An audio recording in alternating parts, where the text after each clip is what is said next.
Abaana bangi bawangalira mu mbeera enzibu nga n'abamu be baasigalira okulabirira bannaabwe oluvannyuma lw'abazadde okufa oba okubaabulira nga disitulikiti y'e Kamuli ku kyalo Buyima mu ggombolola y'e Kakola gye tusanze Ramadhan Kata atubidde ne baganda be 5 ne nnyina baalina okulabirira. Kata agamba nti bava mu disitulikiti y'e Kayunga mu bitundu by'e Kayonza ng'agamba nti kitaawe yaweebwa obutwa ng'ensonga yava ku ttaka lye baali bakaanira ne muganda we ng'olwafa kitaabwe omuto n'abagoba. Baneekeita baba akyali keitaka baali balwana eitaka ne muganda we paka baba yatuuka kiseera ekyokufa bamuyita era bamuyitaga eddagala lye bamuwa meyafu banayandika maani wagati era nenzaala birya maama nenzaaba ensaawo maama dina enaku donadona. Wakati mu maziga Kata atutegeezezza nti ye yasigaza eddimu ly'okulabirira nnyina ne baganda be ng'alina okunoonya ssente z'okugula emmere n'okusasula ebisaale by'essomero ng'agamba nti yeetaba ku buli mukolo n'afuna omukisa gw'okulombojjera abagobaako ennaku ye asobole okufuna obuyambi. Bano bendabirira kuva baba we yafa nenza abalabirira paka omwaka guno gwonna nenza alabirira banange nenza alabirira muzaire wange banansaba buyambi obwo mulabike nga muntaasa itaka lyentyabamu maate mbalabirire.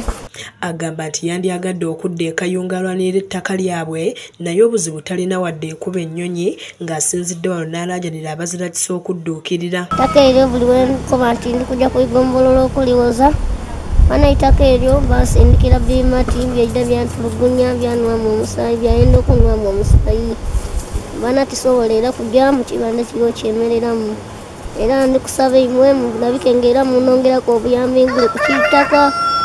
Nga bwe bagamba nti ekuba omunaku tekya Kata mu kiseera kino atubidde ne mwannyina gw'agamba nti yali agenze Kampala kunoonya 10 ng'eno gye yafunira olubuto n'adda mu kyalo ng'oluusi be baka tebalidde ate nga naye alina ebirwadde ebimubala embiriizi. Ye nnyina Lilian Akola agamba nti mutabani we Kato yaliwo okubalabirira nga naye ayogedde ku mulamu we gw'agamba nti yamala ebbanga ng'amupeeka omukwano bw'aba ayagala okudda ku kibanja kya bba. Munumba omwo akola nga mwezi mulamba kale mwene numba yatutabukira kandi kana muve mu numba yange ena fena kye twakola kuvaamu muti atutoola mu numba omwo ni mwene maka gano we yatuukira ate bana baitidagadagira gano ki mukaire nti wange mwende munkuumire nga maka gange gano taka bwendi tusekisera mwene nindira. Twogeddeko ne ssentebe wa LC2 Livingstone Mukose wamu ne kansala nga basabye abazirakisa okuvaayo bayamba abantu bano kuba naawe okusula tebalina ng'ennyumba ekutte mu mbinabina mwe basula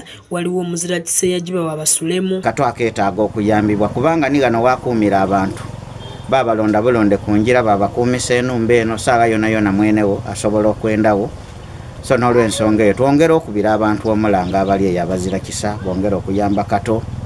Ano yonga bwomu bwenyi afaanana atyo aye n'omusaada mu maka n'akola obuvunaanyizibwa waliwo n'imwani na wa myaka 13 yazaala omwana aye era n'omuwala w'omubuuza Kato n'akola obuvunaanyizibwa n'amwidandaba okuva ku mabunda paka nibwe yazaala era n'agula sabuuni buli kimu nibwoli banzibu bwe tulina n'obwo tusaba obuyambi obw'omwana oyo olw'obuvunaanyizibwa bw'alina. Asumani Mukembo yakusakidde eggulu lino ku lwa KSTV Agale.